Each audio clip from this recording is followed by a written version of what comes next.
Hi hello this is was Srinivas. ఈమె auto రంగంలో 30 years industry అంటండి. 1996లో నుంచి ఆటో నడపడం మొదలుపెట్టిన ఈమె ఇప్పటి వరకు ఆటో నడుపుతూనే ఉన్నారు. అంటే దాదాపు 30 సంవత్సరాలు. సినీ రంగంలో 30 years ఇండస్ట్రీ అనే డైలాగ్ ఏ విధంగా అయితే ఉందో, ఆటో రంగంలో ఈమె నాది 30 years ఆటో రంగం అని చెప్తున్నారు. ఈవిడ డ్రైవింగ్ కూడా అందుకే చక్కగా ఉంది. ఈమె వయసు 55 సంవత్సరాలు. కుటుంబ నేపథ్యంలో ఈమె ఒంటరిగా అప్పటి నుంచి డ్రైవింగ్ చేస్తూ ఆమె కుమార్తెని పీజీ వరకు చదివించారండి. ఒక మహిళ ఆటో నడుపుకుంటూ తన కుమార్తెని పీజీ వరకు చదివించారంటే చాలా గొప్పతనం కదా. విశాఖపట్నంలో తొలి మహిళా ఆటో డ్రైవర్ ఈమె.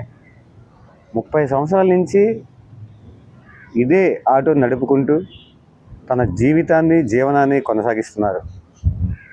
చిన్నప్పుడే కుటుంబం నుంచి బయటకు వచ్చి తన ఆడపిల్లను పెంచుకుంటూ ఆటో నడుపుకుంటూ పాపని పెద్ద చేసి పీజీ వరకు చదివించి అంటే చాలా గొప్పతనం అండి.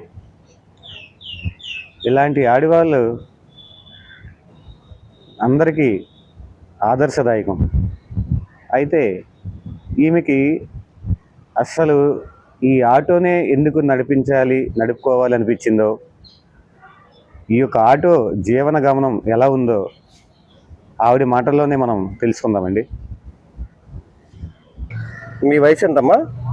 నా వయసు 55 సంవత్సరాలండి. 1970లో పుట్టాను. మీరు ఎప్పటి నుంచి ఆటో నడుపుతున్నారు? నేను 1996 నుంచి ఆటో వేస్తున్నానండి. అది ఇప్పుడు పెట్రోల్ ఆటో, గేజ్ కొట్టి ఆటోలు వేసాను. ఇప్పటికి ఎన్ని సంవత్సరాలు అయినట్టు? ఇప్పటికి 30 సంవత్సరాలండి.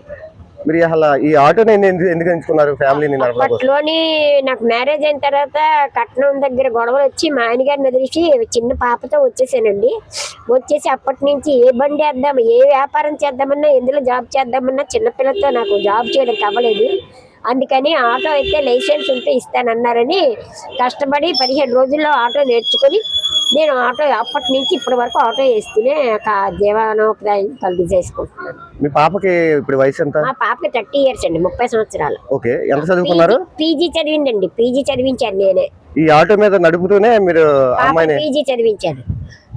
ఓకే, మ్యారేజ్ ఏమైపోయిందండి పాపకి? మ్యారేజ్ అవ్వలేదండి. చేస్తాను, చెయ్యాలంటుంది. జాబ్ వస్తే చేసుకుంటాను అంటుంది. మరి ఏం చేస్తాము, తనకి ఎప్పుడైతే రాకుందో అప్పుడే అవుతుంది కళ్యాణం. మరి ఆటో నడుపుతుంటే ట్రాఫిక్ అది కొంచెం ఇబ్బందికరంగా ఉంటుంది కదా. మరి కొన్ని ఇబ్బందులు ఉంటే ఎదుర్కోవాలండి, ధైర్యంతో ఎదుర్కోవాలి. ఇప్పుడు సమాజంలో ఆడవాళ్ళు ఏంటి, ఆటో నడపడం ఏంటి అనే ఇలాంటి క్వశ్చన్లు మీకు ఏమైనా వచ్చాయా? వస్తూ ఉంటాయండి, అవన్నీ కామన్. వస్తూ ఉంటే వాళ్ళకి సమాధానం చెప్తూ ఉంటాను. మిమ్మల్ని ఎవరైనా ఏడిపించడం కానీ అలా ఏం లేదండి. చాలా మంచి వాళ్ళు. ఆటో డ్రైవర్లు యూనియన్ సంఘం ఉంటది, మంచి వాళ్ళు. హెల్ప్ ఉంది, హెల్ప్ నేచరు మగవాళ్ళకి ఉన్నది కనుక నేను ఇప్పటి వరకు ఇలా రాణించగలిగాను.